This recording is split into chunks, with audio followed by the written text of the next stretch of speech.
Hi, welcome to TS news. India world cup గెలిచింది. 17 సంవత్సరాల సుదీర్ఘ నిరీక్షణకి తెరదించుతూ రోహిత్ శర్మ సారథ్యంలోని ఇండియన్ టీం రెండోసారి టీ20 వరల్డ్ కప్ని గెలుచుకోగలిగింది. ఓవరాల్గా 50 ఓవర్ ఫార్మేట్ 2 కప్పులు, అలాగనే 2 T20 world cups, 2 champions trophies, మొత్తం మీద 6 ఐసీసీ ట్రోఫీస్ ప్రస్తుతం ఇండియా ఖాతాలో ఉన్నాయి. అయితే పుట్టినరోజు నాడు ప్రమోషన్ వచ్చిందనేటువంటి వార్త ఎంత ఆనందాన్ని ఇస్తుందో, అదే సమయంలో ఎక్కడికో నల్లమల అడవుల్లోకి ట్రాన్స్ఫర్ అయింది అనేటువంటి వార్త అంత బాధని కలిగిస్తుంది. సో ఒకవైపు ప్రమోషన్ అనేటువంటి ఆనందం, మరొక వైపు ఎక్కడికో సుదూరంగా ట్రాన్స్ఫర్ అయిపోయామనేటువంటి బాధ, టెన్షన్. ఇండియన్ అభిమానుల పరిస్థితి ప్రస్తుతం సరిగ్గా ఇదే రకంగా ఉంది అనుకోవచ్చు. ఎందుకంటే ఒకవైపు కప్పు గెలిచామనేటువంటి ఆనందం, సంబరాల్లో ఉన్నటువంటి ఫ్యాన్స్కి ఒకేసారి top 3 star players Rohit Sharma, Virat Kohli, Ravindra Jadeja ముగ్గురు కూడా టీ20 ఫార్మేట్ నుంచి రిటైర్ అవుతున్నామని ప్రకటన చేయటం అభిమానుల్ని షాక్కి గురిచేసింది. అసలు వీళ్ళకి రీప్లేస్మెంట్ ఉందా అనేటువంటి భావన కూడా ప్రస్తుతం అభిమానుల్లో నెలకొంది. అయితే రోహిత్ శర్మకి yes, definitely there is a replacement. Already Shubman Gill, even Abhishek Sharma, Yashasvi Jaiswal అయితే టీంతోటే ఉన్నాడు. అతనికి ప్లేయింగ్ 11లో చోటు రాలేదు. సో కాబట్టి ఒక రీప్లేస్మెంట్ ఓపెనర్గా ఉన్నటువంటి రోహిత్ శర్మకి డెఫినెట్గానే ఈ ముగ్గురులో ఎవరో ఒకళ్ళు రీప్లేస్మెంట్ అయ్యే అవకాశం ఉంది. మోర్ ఆర్ లెస్ యశస్వి జైస్వాల్కి అవకాశాలు ఎక్కువ. 1 కుర్రాడు, 2 లెఫ్ట్ హ్యాండర్. సో కాబట్టి ఇన్వెస్ట్మెంట్ చేస్తే కనుక ఫ్యూచర్లో ఉపయోగపడతాడనే ఉద్దేశంతో సెలెక్టర్లు యశస్వి జైస్వాల్ వైపే మొగ్గే అవకాశం ఉంది. అలాగనే విరాట్ కోహ్లీ నెంబర్ 3 ఈ వరల్డ్ కప్లో అతను ఓపెనర్గా పాత్ర పోషించాడు. బట్ నెంబర్ 3 విరాట్ కోహ్లీకి ఇష్టమైనటువంటి స్థానం. సో అందుకని విరాట్ కోహ్లీకి రీప్లేస్మెంట్ ఏంటి అంటే, ఒకవేళ అవసరమైతే కోహ్లీలాగా ఇన్నింగ్స్ను ఓపెన్ చేయాలి, లేకపోతే కనుక నెంబర్ 3లో కన్సాలిడేట్ చేయాలి అనే యాంగిల్లో ఆలోచించినప్పుడు మరొకసారి ఇక్కడ కూడా శుభ్మన్ గిల్లే రీప్లేస్మెంట్గా కనబడుతూ ఉంటాడు. కాకపోతే హైదరాబాదీ మన తెలుగు కుర్రాడు తిలక్ వర్మకి it's an good opportunity. Last ఐపీఎల్తో కంపేర్ చేసుకుంటే ఈ ఐపీఎల్లో అంత ప్రదర్శన చేయలేదు. But still don't forget 416 runs he scored, 149.16 strike rate తోటి.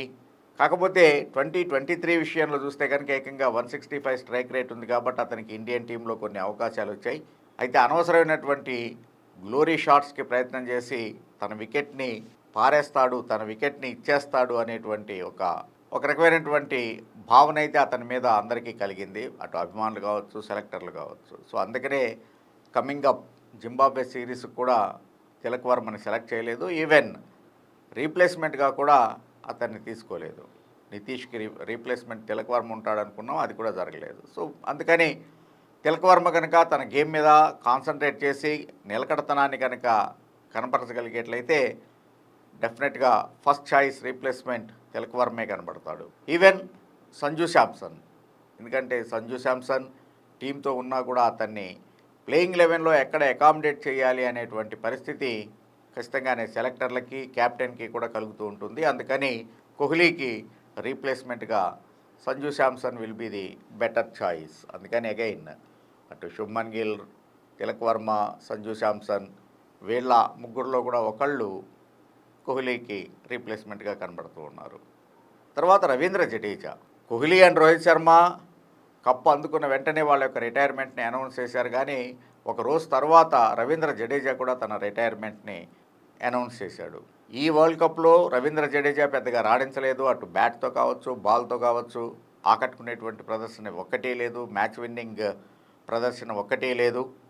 బట్ జడేజా లాంటి ఒక స్టార్ ఆల్రౌండర్ని రీప్లేస్ చేయటం కొంచెం కష్టమైనటువంటి విషయమే. అయితే ఆల్రెడీ రిటైర్మెంట్ అనౌన్స్ చేశాడు కాబట్టి ఎవరున్నారు ఇంకా నెక్స్ట్ రీప్లేస్మెంట్ అని ఆలోచిస్తే వాషింగ్టన్ సుందర్ ఆల్రెడీ ఇండియా తరఫున 43 టీ20 ఇంటర్నేషనల్స్ ఆడాడు. అప్ ది ఆర్డర్ బ్యాటింగ్ చేయగలడు. సో కాబట్టి రవీంద్ర జడేజాకి రీప్లేస్మెంట్ అంటే కనుక వాషింగ్టన్ సుందర్ కనబడుతూ ఉంటాడు. ఆల్రెడీ ఇండియాకి 43 టీ20 ఇంటర్నేషనల్స్ ఆడినటువంటి అనుభవం ఉంది. తర్వాత జడేజా లాగానే అవసరమైతే కనుక అప్ ది ఆర్డర్ ప్రమోట్ చేస్తే బ్యాటింగ్ చేయగలిగినటువంటి నైపుణ్యం ఉన్నటువంటి వాడు. So Sundar will be the choice.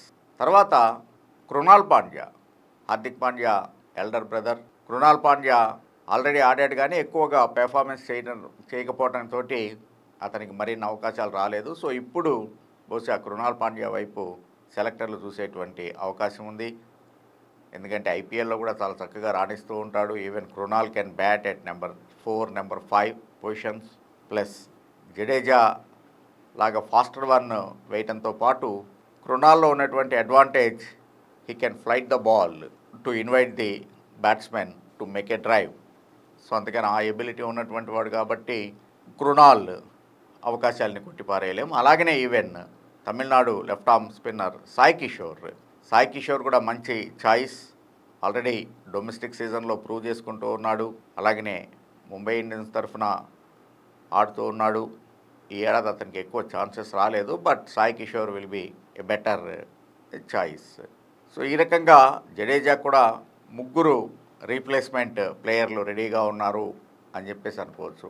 మొదట అటు కృణాల్ పాండ్యా కానీ వాషింగ్టన్ సుందర్ కానీ అయితే కనుక బ్యాటింగ్ కూడా చేయగలిగినటువంటి ఎబిలిటీ ఉన్నవాళ్ళు. సాయి కిషోర్ అంత ఇదిగా కంపేర్ చేసుకుంటే కనుక అంత పెద్ద బ్యాట్స్మెన్ కాదు, బట్ ఏదైనా కానీ ఇన్వెస్ట్ చేసుకుంటూ వెళ్తే కనుక డెఫినెట్గా ఆ బౌలింగ్తో పాటు బ్యాటింగ్ కూడా ఇంప్రూవ్ చేసుకునేటువంటి అవకాశం ఉంది. సో ఓవరాల్గా చూస్తే కనుక వీళ్ళ ముగ్గురు ప్లేయర్లకి ఈ ముగ్గురు ప్లేయర్లు సరైనటువంటి రీప్లేస్మెంట్గా కనబడుతోంది అబ్జర్వ్ చేస్తే. అలాగనే రోహిత్ శర్మ రిటైర్మెంట్ తోటి సెలెక్టర్లకి మరొక సమస్య కూడా వచ్చింది. అది కెప్టెన్ ఎవరు అనేటువంటిది. మిగిలినటువంటి కోహ్లీ, జడేజా అయితే కనుక ఓన్లీ ప్లేయర్ని రీప్లేస్మెంట్ చేస్తే చాలు, బట్ ఇప్పుడు కెప్టెన్ మెటీరియల్ ఉన్నటువంటిది ఎవరు అనేటువంటిది ఆలోచించాలి. సో ఆ యాంగిల్లో ఆలోచిస్తే కూడా అందరూ front line runner Hardik Pandya అని చెప్పేసి అనుకుంటారు. కానీ అటు ముంబై ఇండియన్స్ క్యాప్టెన్సీ చేసినప్పుడు అతను ఎంత వ్యతిరేకతని ఎదుర్కొన్నాడు అనేటువంటిది చూసాం మనం. అంటే ఒక ఫ్రాంచైజీ లీగ్ టీంకే అందరి యాక్సెప్టెన్సీ పొందలేకపోవడం అనేటువంటిది హార్దిక్ పాండ్యా మైనస్గా చెప్పుకోవచ్చు. మరి గుజరాత్ టైటాన్స్కి క్యాప్టెన్గా కప్ అందించాడు కదా అనేటువంటి ఆలోచన రావచ్చు కాక మీకు అందరికీ. అక్కడ కారణం గుజరాత్ టైటాన్స్ అది ఫస్ట్ ఎడిషన్. సో అంతా కూడా కొత్త ప్లేయర్లు, కొత్త టీము, ఎటువంటి అంచనాలు లేనటువంటిది. సో ప్లేయర్స్ అందరూ ఒకచోట జల్లవాల్సినటువంటి సమయం అది. సో అలాంటప్పుడు ఆల్రెడీ ఇండియాకి క్యాప్టెన్సీ చేశాడు, ఐర్లాండ్ లాంటి టీంతోటి, వెస్టిండీస్ లాంటి సిరీస్లకి చేసున్నాడు అనేటువంటి ఉద్దేశంతో హార్దిక్ పాండ్యాని అందరూ యాక్సెప్ట్ చేశారు. బట్ ముంబై ఇండియన్స్ లాంటి 5 టైమ్ ఛాంపియన్ అయినటువంటి టీంకి యాక్సెప్టెన్సీ రావడం అంత సునాయాసమైనటువంటి పరిస్థితి కాదు. అదే చూసాం మనము ఈ 2024 ఐపీఎల్లో ముంబై ఇండియన్స్ పరిస్థితి ఏ రకంగా ఉంది అనేటువంటిది. సో అందుకని ఆ యాంగిల్లో హార్దిక్ పాండ్యాని ఫుల్ టైం క్యాప్టెన్గా యాక్సెప్ట్ చేస్తారా అనేటువంటిది ఆలోచించాల్సినటువంటిది. మరొకటి హార్దిక్ పాండ్యాకి మైనస్ పాయింట్ ఏంటి అంటే ఇంజురీ కన్సర్న్. అతను ఎప్పుడు జట్టులో ఉంటాడు, ఎప్పుడు ఇంజురీస్ తోటి బయటికి వెళ్తాడు అనేటువంటిది చెప్పేటువంటి పరిస్థితి లేదు. సో అందుకని లాంగ్ రన్లో క్యాప్టెన్గా పెట్టాలి అంటే కనుక ఫిట్నెస్ లెవెల్స్ హైగా ఉండేటువంటి ఆటగాడి కోసం సెలెక్టర్లు ఆలోచిస్తూ ఉంటారు. కాబట్టి ఈ రెండూ కూడా కొంత పాండ్యాకి మైనస్ అయ్యే అవకాశం ఉంది. ఎందుకంటే ఆ యారగెన్స్ కావచ్చు, లేకపోతే ఆ యాటిట్యూడ్ ప్రాబ్లం పాండ్యాని క్యాప్టెన్సీకి దూరం చేసే అవకాశం ఉంది. No doubt as a player, as an allrounder Pandya always will be in the 11, but క్యాప్టెన్గా యాక్సెప్ట్ చేస్తారా లేదా అనేటువంటిది ఆలోచించాలి. మరైతే ఇంకెవరు అంటే కనుక శుభ్మన్ గిల్ని ట్రై చేసే అవకాశం ఉంది. అందుకనే కమింగ్ జింబాబ్వే సిరీస్ కోసం శుభ్మన్ గిల్ని క్యాప్టెన్సీ చేశారు. సో శుభ్మన్ గిల్ని ట్రై చేసే అవకాశం ఉంది. And he is very quiet and calm. So more or less Rohit శర్మకి రీప్లేస్మెంట్గా కనబడుతూ ఉంటాడు. కాబట్టి బహుశా almost 70 to 80% of chances Shubman గిల్కే ఉన్నాయనుకోవచ్చు. ఇంకొక అవకాశం రిషబ్ పంత్ను కూడా ట్రై చేసే అవకాశం ఉంది. ధోని తర్వాత మరొక వికెట్ కీపర్ బ్యాట్స్మెన్ ఇండియన్ టీంకి క్యాప్టెన్సీ చేసేటువంటి అవకాశం రిషబ్ పంత్లో పుష్కలంగా ఉంది. ఆ క్వాలిటీసు 15 నెలలు ఏకంగా ఇంజురీతో ఆటకి దూరమైనా కూడా కమ్బ్యాక్ ఎంత స్ట్రాంగ్గా చేశాడు, ఢిల్లీ క్యాపిటల్స్ని ఎలా నడిపించాడు ముందుండి, యాజ్ ఏ బ్యాట్స్మెన్ అతను ఎలా ప్రదర్శన చేశాడు. ఈవెన్ వరల్డ్ కప్లో అటు అగెనిస్ట్ పాకిస్తాన్తో జరిగినటువంటి మ్యాచ్లో రిషబ్ పంత్ కాంట్రిబ్యూషన్ ఏ రకంగా ఉంది, మనం మ్యాచ్ గెలవడానికి ఎంత సహాయపడ్డాడు అనేటువంటిది, ఈవెన్ బిహైండ్ ది స్టాంప్స్ ఎంత బాగా కదులుతున్నాడు అనేటువంటి చూస్తూ ఉన్నాం మనం. సో అందుకని బహుశా రిషబ్ పంత్ని కూడా ట్రై చేసే అవకాశం ఉంది. సో కెప్టెన్ మెటీరియల్ని చూస్తే కూడా వీళ్ళ ముగ్గురికి అవకాశాలు ఉన్నాయి. అందులో శుభ్మన్ గిల్కి అవకాశాలు ఎక్కువగా ఉన్నాయని చెప్పేసి అని చెప్పుకోవచ్చు. సో ఇది మొత్తానికి ఈ ఆటగాళ్ళ యొక్క రీప్లేస్మెంట్ ప్లేయర్స్, అలాగనే క్యాప్టెన్స్ విషయంలో ఎవరు రీప్లేస్ అవుతారు అనేటువంటిది నా అంచనా. మీరేమనుకుంటున్నారు? మీ అభిప్రాయాలేంటి? మీకు ఎవరు రీప్లేస్మెంట్ ప్లేయర్లుగా కనబడుతున్నారు అనేటువంటిది ప్లీజ్ కామెంట్ బాక్స్లో మీ కామెంట్స్ని తెలియచేయండి. మీ comments always welcome. Thank you. Thanks for watching TS news.